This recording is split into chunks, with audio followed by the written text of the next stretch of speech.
to be at Liberty because God is doing such great things here. And it's a privilege for me to be here today, really for a number of reasons. First of all, just to be in this environment. This is a place that is electric.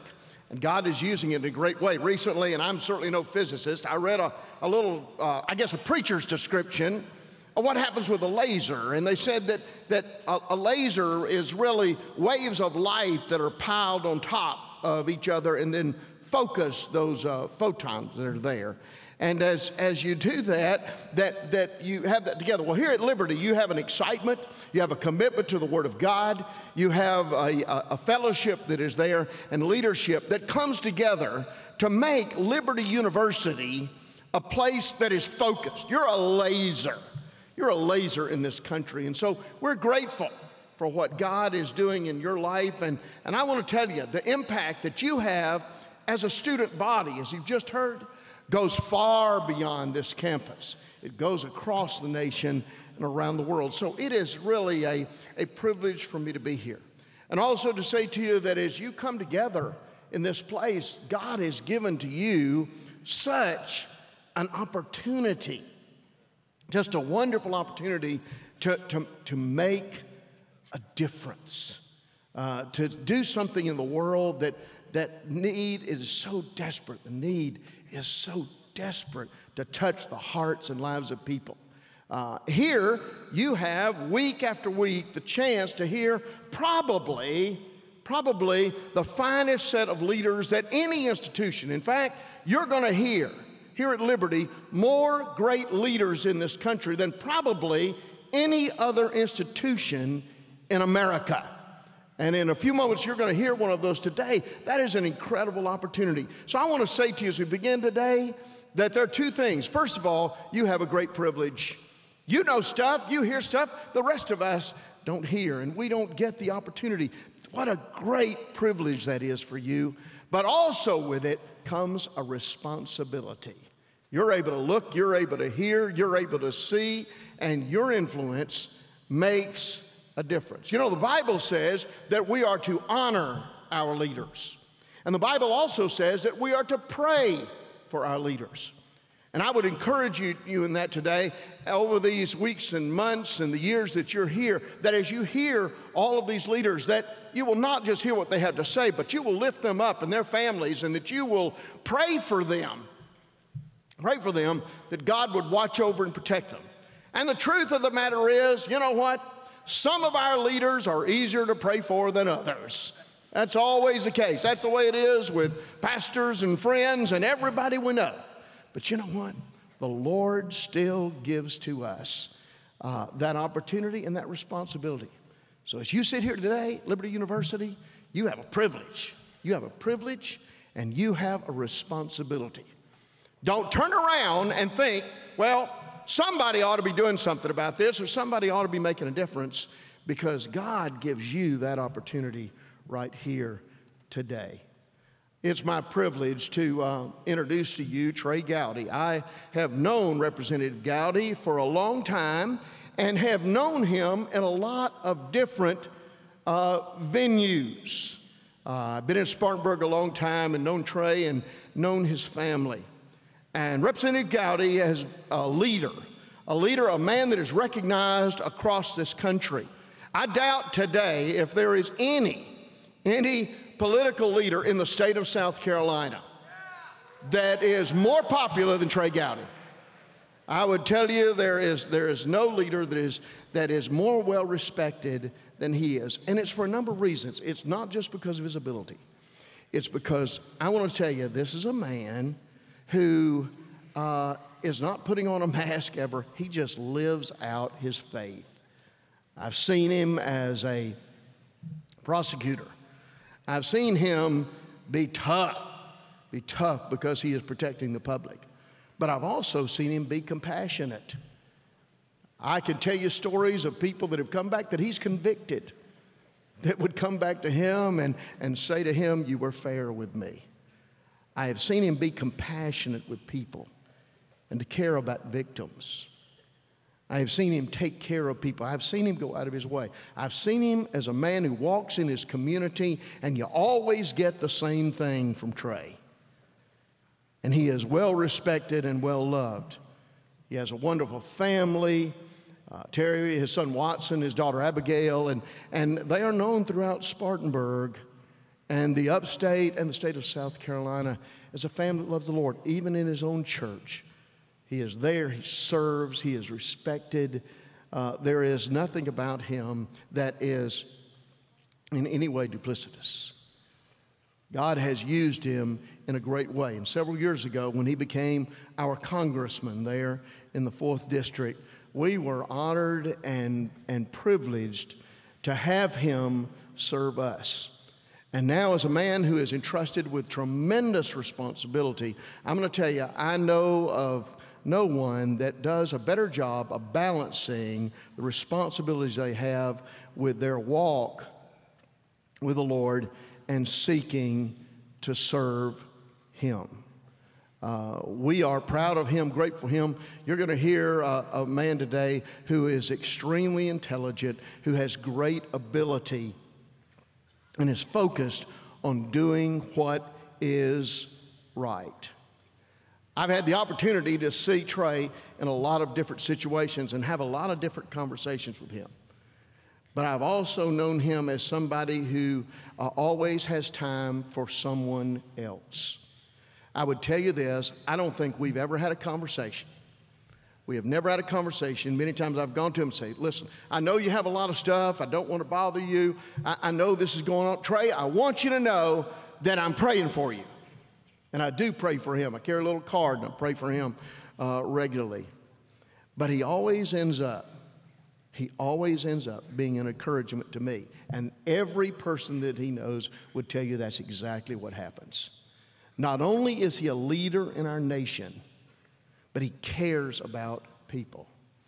We believe, those who love him, who've seen him work, who we have been the beneficiary of having a congressman like Trey Gowdy, we really do believe he is a guy that God has brought for such a time as this. And so I'm so delighted you get to see him, hear him, know a little bit about him. I want to ask you to pray for him in the days to come as he serves in our United States Congress, and just to lift him up, because we can be excited about what God has done, is doing, and is going to do with him. I want you to welcome Congressman Trey Gowdy.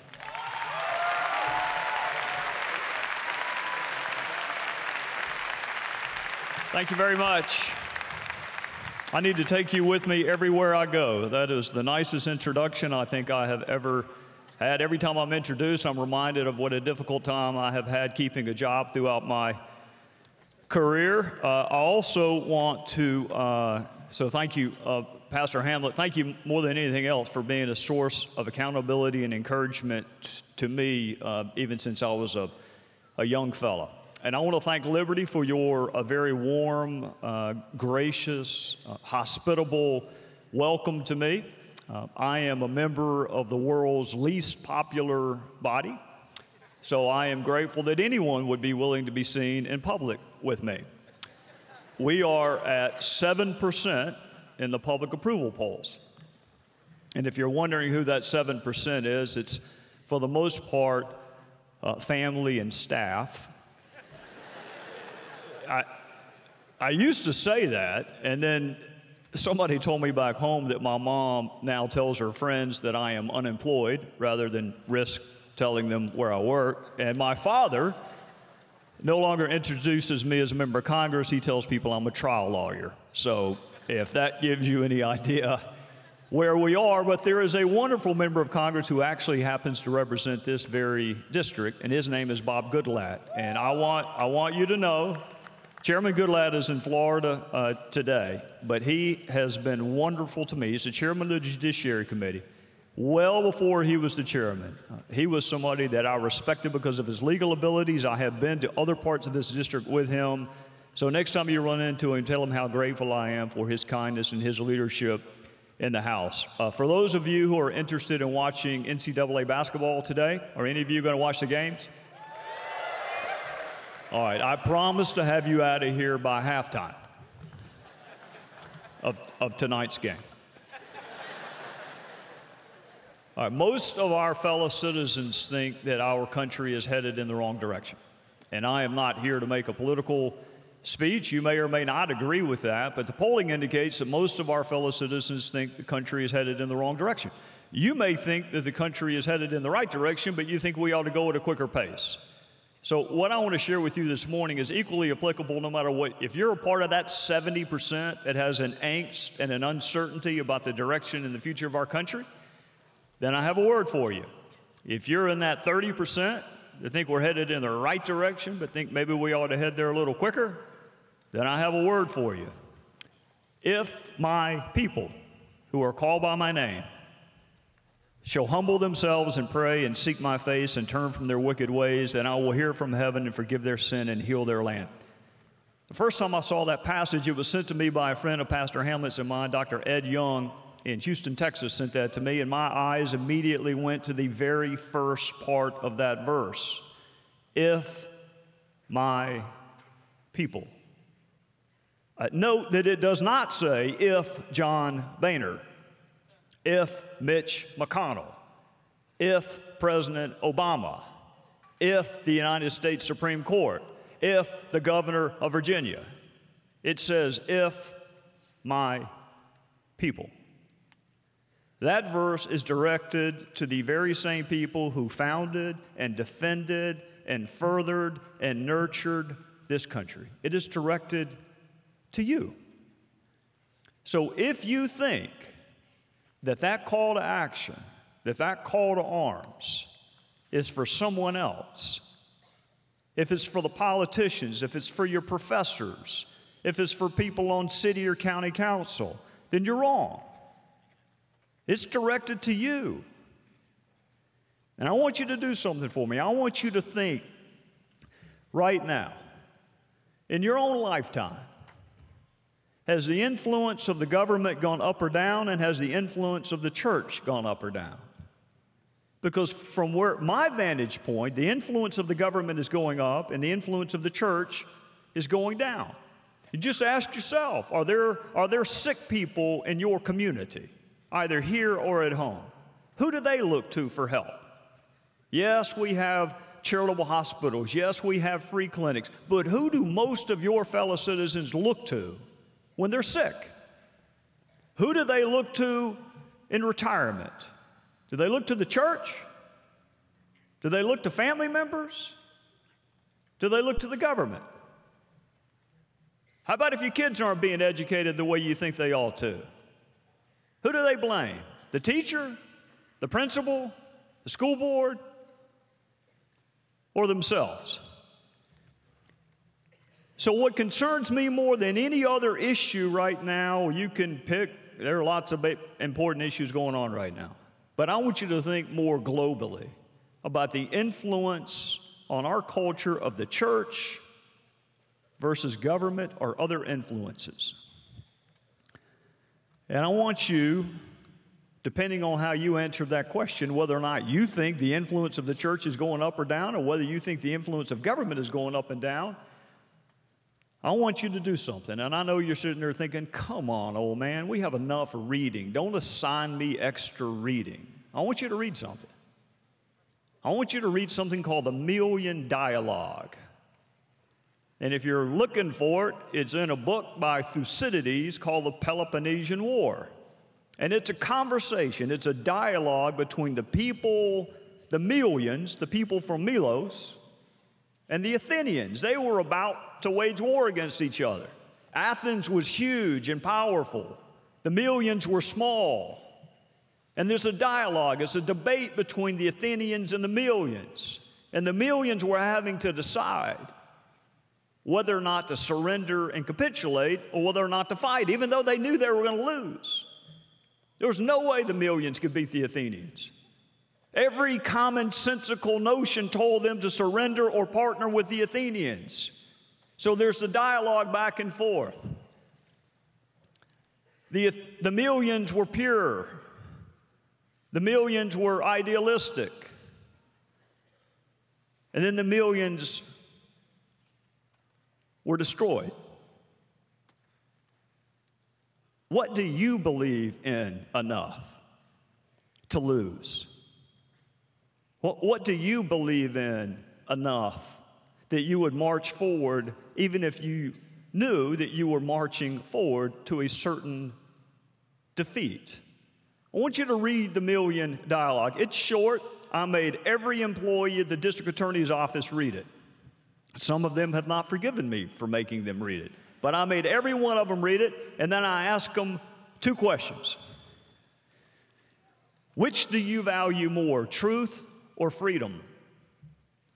And every single person in my office said freedom. And I said, okay, which do you value more, unity or diversity? And every one but one said diversity. Look, truth and freedom are both really important. But at some point, you and your generation have to ask yourselves, what is the benefit of the freedom to be wrong? Do you really value freedom more than truth? Do you even think there is a truth? Do you really value diversity more than unity? I am so happy we all don't look alike and we don't dress alike and we don't eat at the same restaurants and we don't pull for the same sports teams. I'm thrilled about that. But we are, after all, the United States of America. So what is it that unites us? Do you really value diversity that much more than unity? Is there anything we have in common? Is there anything we can celebrate that we share? So I'll go back to the verse, and I'll think, well, is there an answer in that verse? If my people who are called by my name shall humble themselves and pray and seek my face and turn from their what? Wicked ways. Well, maybe there's a start. Can we at least agree that there is something called wicked? Can we at least agree that there's something that is bad? Can we at least agree that there is something that is wrong? That's a place to start. If you are in search of a unifying force in our culture, can we at least agree that there is good and bad? Or is everything relative? For 16 years, I never once stood in front of a jury and tried to convince them that murder was wrong. Never once. Oh, we had plenty of trials over whether or not a person did it, whether it was self-defense, whether it was manslaughter, but I never once had to convince a jury that murder was wrong. Why? Because we accept that. I never tried to convince a jury that robbery was wrong, that discrimination was wrong, that mistreating children was wrong. So there is a source of unity. There is a code by which we all have agreed to live. What is the source of that code? Is it science? Is it morality? Is it God? You want to move this country in a different, better direction. What is the source of our unity? And if you are in that group that wants a better future than the present you are experiencing, if you don't like this disunity, if you don't like this sense of angst, if you don't like what seems to be forcing you to be detached and cynical about your country and your government, then you got to do something about it. I'm going to tell you what I would do if I were sitting where you were sitting. You got to figure out what you believe, and more importantly, you got to figure out why you believe it. It is never enough in politics or any other sphere of persuasion to simply tell people what you believe. You have to tell them why you believe it.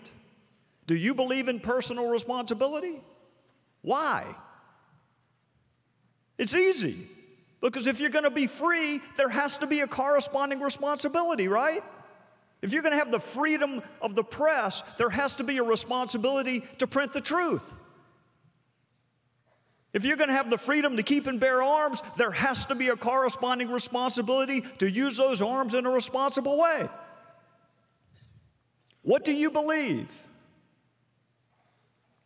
Do you believe in respect for the rule of law? Why? Because I'm an old prosecutor and I just like getting people in trouble? Because I want to see a bunch of new prisons built? Let me tell you something about the law. It is the most unifying and equalizing force that we have in this country. It is the only thing that makes the richest person in this county drive the same speed limit as the poorest person. It is what makes the richest person in Virginia pay his or her taxes on precisely the same day as the poorest. Do you believe in respect for the rule of law? Can you tell anybody why? Do you think we ought to have a safety net in this country below which the indigent and the needy and the poor do not fall? Why do you believe that? And if you believe that, do you also think a country as good and great as ours can do a little bit better than $800 billion worth of waste, fraud, and abuse?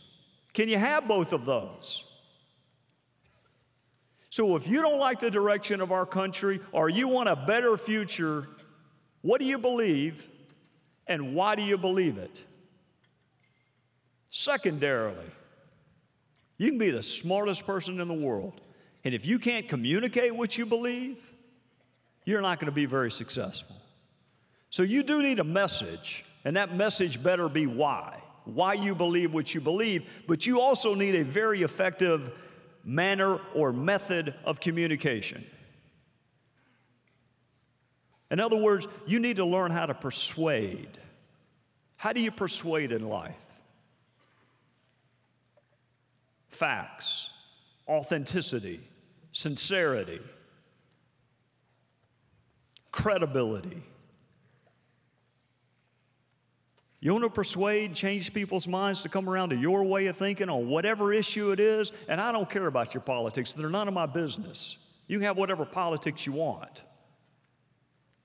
But I will tell you what doesn't work: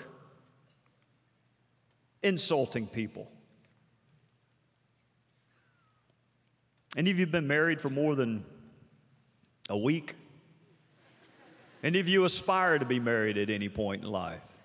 Let me give you a piece of free advice after 25 years of marriage.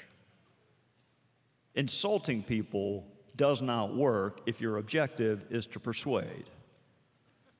I am terrified of my wife, so I have never tried to insult her into changing her mind, but I have seen plenty of my friends try it, and it does not work. Look, I did not vote for President Obama. I didn't vote for him. I didn't vote for him. But you know what? A majority of my fellow citizens did. So when I see a bumper sticker that says, don't blame me, I didn't vote for the idiot, do you think that's persuasive? Do you think anybody that voted for President Obama is going to be persuaded, yeah, maybe I possibly made a mistake because this person called me an idiot? Life doesn't work that way. You know what happens when you're insulted? You become even more dogmatic in holding your incorrect belief than you were before you were insulted. So if your goal is to persuade,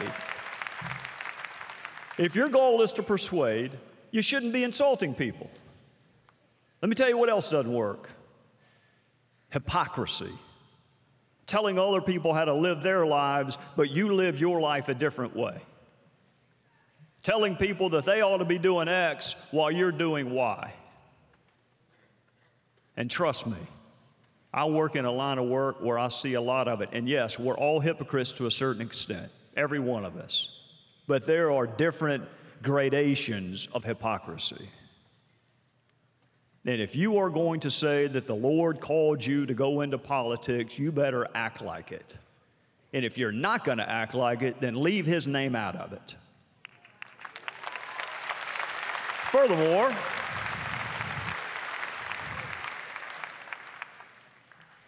I want you to ask yourself this: these candidates that are called by God to run for office, are their campaigns any different than the people who weren't called by God? Do they engage in negative campaigning? Did they launch unfair attack ads? Can you tell anything different about them than you can the candidates who just say, I'm running because I felt like running? They claim to serve a God that used a stutterer as a spokesperson. They claim to serve a God that let his own son lose a race to a guy named Barabbas, but they don't act like it. You want to persuade people?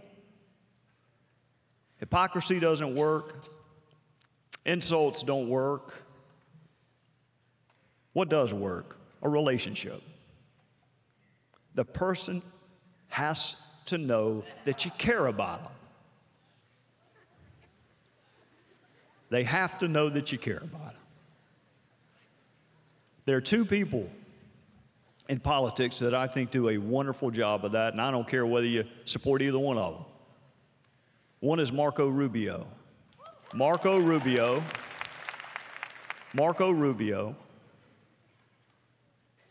was raised by a woman that cleaned other people's hotel rooms. But she had hope. She had hope that her son would have a better life, and now he's in the United States Senate. And the other person who does a wonderful job of communicating hope is a guy named Tim Scott, who is my best friend in politics. And Tim Scott's grandfather, who's now 94, would hold the newspaper up every morning at breakfast. Wanted Timmy to see him reading the newspaper because of the value of education, the power of education. Wanted Timmy to be informed. Wanted him to be up on current events. So he held the newspaper up every single morning. Except he couldn't read. Can't read to this day.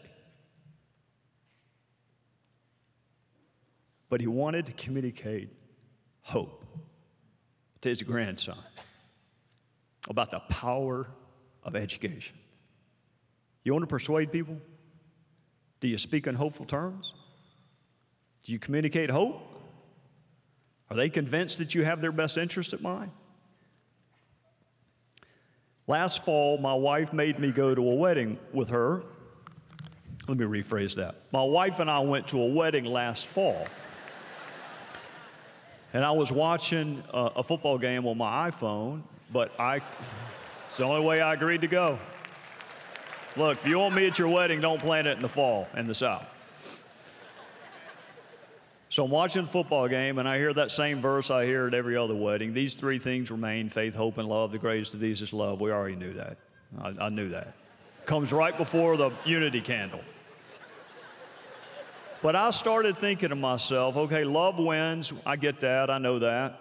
But hope must be really powerful to even be in the final three. Do you talk in hopeful terms? Do the people that you interact with and you're trying to persuade, do you communicate hope? Do they think you care about them? So you got a message. You got a manner of communicating. Now, all you need is a messenger, right? You're just waiting on whoever that is. Whether it's President Obama, whether it's Ronald Reagan, whether it's Abraham Lincoln, we're just waiting around on that great messenger, right? If you were waiting around for another Ronald Reagan or another Martin Luther King Jr. or another Abraham Lincoln, you are going to have a long, miserable wait. It's not going to happen. If you're waiting on a knight or knightess to ride in on a white horse and change whatever you think ails our country, or your school, or your community, or your family, it's not going to happen. You know who the messenger is? It's you. It's not me. I don't know you. I don't know where you come from. I don't know your friends. I don't hang out with you. I'm not going home with you for spring break. I'm not going to work with you this summer. I'm not in class with you. Neither are any of the other people that you may be thinking about that are going to do it. It's you. You're the messenger. You're the leader. I work in a town that is named for Washington. I fly into an airport named for Reagan. I pass monuments to Jefferson and Lincoln and King, and every street is named after somebody famous, and there are statues and portraits in every one of the office buildings. I don't even know. They're so famous, I don't even know them. Lots of famous people.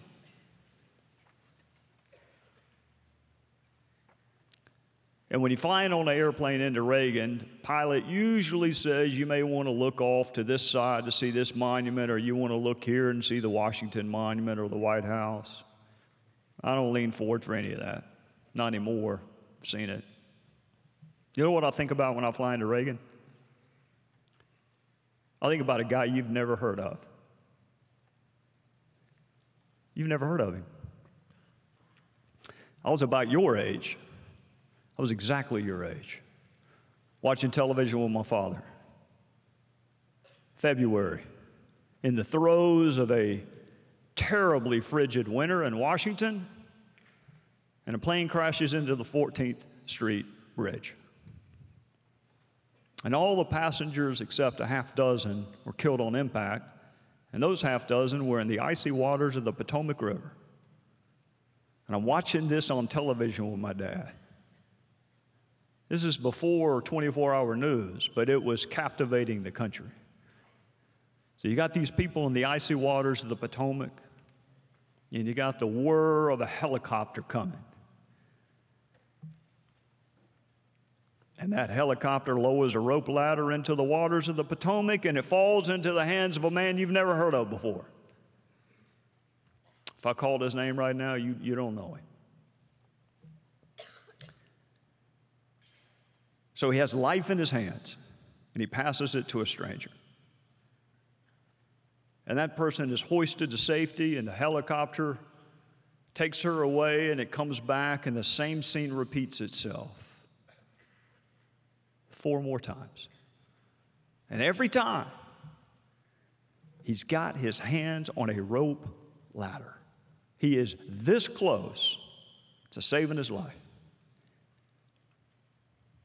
And every single time, he passes it to a stranger. Not his wife, not his daughter, not his best friend, a stranger.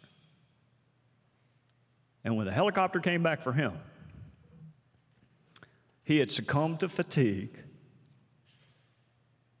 and drowned. His name was Arlen Williams. I'm not asking you to be Reagan. I'm not asking you to be Lincoln. I'm just asking you to live a quiet life of conviction and virtue and actually live out what you profess to believe. And if you can do that, you'll be a leader, you'll be persuasive, and your generation will get this country headed back in the direction that you want it to be in. Lord, I pray that you will give these young women and men wisdom, courage. There are difficult challenges in life. Help them know what they believe, why they believe it. Help them to communicate in a manner that is reflective of your attributes. And I am reminded that you only described yourself one way. You said that you were low in spirit, humble. I pray that you'll give them the courage to believe that they can be that messenger. In Christ's name, amen.